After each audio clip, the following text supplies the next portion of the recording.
কিরে, পায়ে 2 টাকার স্যান্ডেল, গায়ে কুচকানো শার্ট, তোর এই ভার্সিটিতে ঢুকার ভিসা কে দিল রে? তোরা এভাবে কেন বলতেছিস? আরে শুনি না, তুই থাকস কই?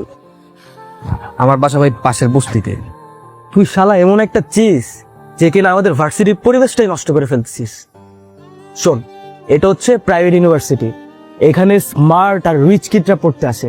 আর তোর মতো আবুল ইউনিভার্সিটিতে চান্স কেমনে পাইলি? তোর তো একটা জুতা কেনার সামর্থ্য নাই, আর তুই ভার্সিটির সেমিস্টার ফি কিভাবে দিস? হ্যাঁ, শোন, ওনা তোদের মতো ড্যামেজ স্টুডেন্ট না যে সেমিস্টার ফি দিয়ে পড়তে হবে। তোরা কি রেজাল্ট জানিস?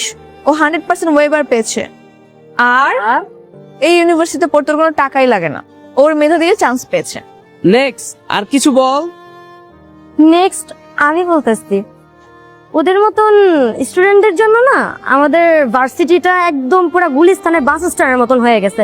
তোদের জন্য না এই ভার্সিটি না, তোরা না পাবনায় চলে যা, ওইটাই পারফেক্ট। আই তুই কি বলতেছিস এগুলো? কাউকে রেসপেক্ট করতে পারিস না? এখানে রেসপেক্টের কি আছে? তোর ড্রেস আপ দেখছিস, ওর জন্য এই পরিবেশটাই নষ্ট হয়ে গেছে। স্টপ। রাইসুল, তুই সামনে আগাও, আমি আসছি, কথা আছে। তোদের কি মাথায় সমস্যা? একটা মানুষকে এভাবে কেউ ইনসাল্ট